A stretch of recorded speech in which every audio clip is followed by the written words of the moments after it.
Assalamualaikum warahmatullahi wabarakatuh. Perkenalkan, saya Berliana Windiswardi Putri dengan NIM 20191221094. Nah, di sini saya akan melakukan penjelasan untuk memenuhi ujian akhir semester dari mata kuliah Manajemen Strategik. Yang pertama-tama kita akan ngebahas tentang profil dari Oreo dulu.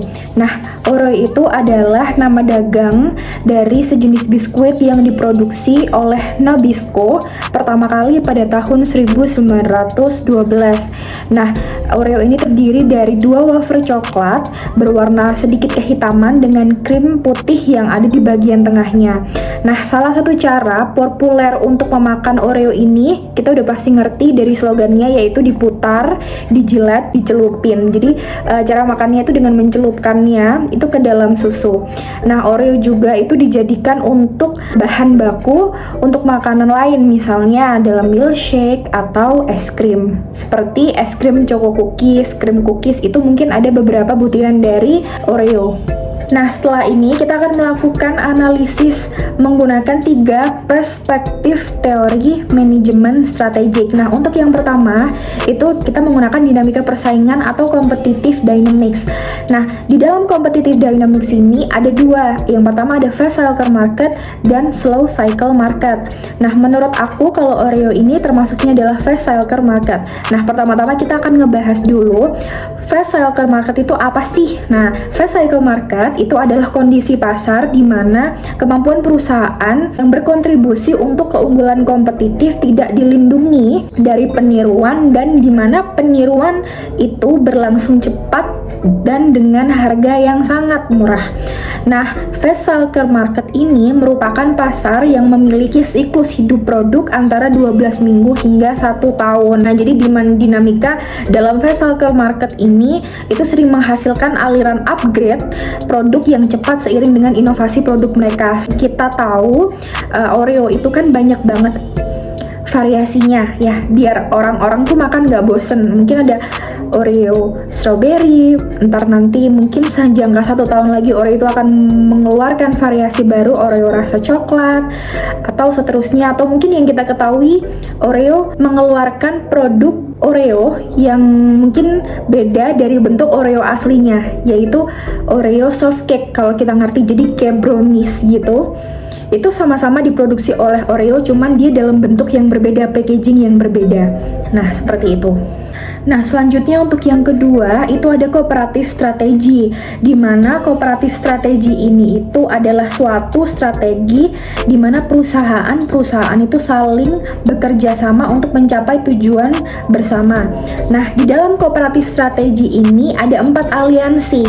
Yang pertama ada joint venture, yang kedua ada equity strategic alliance, yang ketiga ada non-equity strategic alliances, dan yang keempat ada global strategic alliances.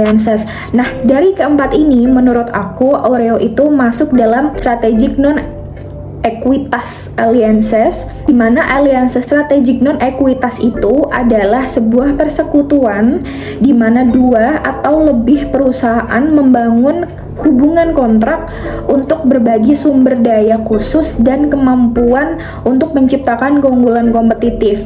Kalau kita pernah tahu, Oreo pernah mengeluarkan variasi yaitu seperti Cornetto X Oreo, lalu ada Supreme X Oreo, dan Blackpink X Oreo, di mana itu adalah 2 perusahaan membangun hubungan kontrak ya untuk mencapai tujuan bersama di situ. Nah, untuk yang ketiga itu ada strategi tingkat bisnis. Nah, strategi tingkat bisnis itu apa sih? Nah, itu adalah keputusan dan tindakan yang diambil perusahaan untuk mencapai keunggulan kompetitif.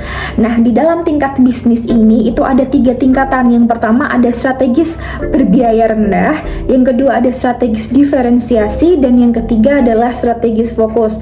Nah, di perusahaan Oreo ini menurut saya itu adalah termasuk tingkatan bisnis di strategis fokus, di mana strategis fokus itu adalah serangkaian tindakan terpadu yang dilakukan untuk menghasilkan barang atau jasa yang melayani kebutuhan segmen atau pasar persaingan tertentu. Nah, di dalam strategi fokus ini itu perusahaan itu dapat mengadopsi strategi biaya rendah atau diferensiasi. Nah, strategi diferensiasi ini mungkin segmen pasarnya adalah kalangan menengah ke atas, jadi mungkin harganya lebih tinggi, dan strategi biaya rendah untuk orang-orang standar dengan harga-harga yang lebih bisa dijangkau untuk halayak umum. Contohnya kita bisa tahu tadi, seperti yang kita tahu di soal sebelumnya yang nomor 2 tadi, produk-produk yang sekiranya bisa masuk dalam kategori strategi diferensiasi, yaitu seperti Oreo X Supreme dengan harga yang mungkin cukup tinggi karena memang Supreme mempunyai nama yang besar. Lalu ada Supreme X Blackpink, dimana itu sangat benar-benar langka dan hanya bisa dibeli di web store-nya saja, tidak bisa beli di offline store. Nah, lalu X Cornetto Oreo ini juga termasuk strategi biaya rendah.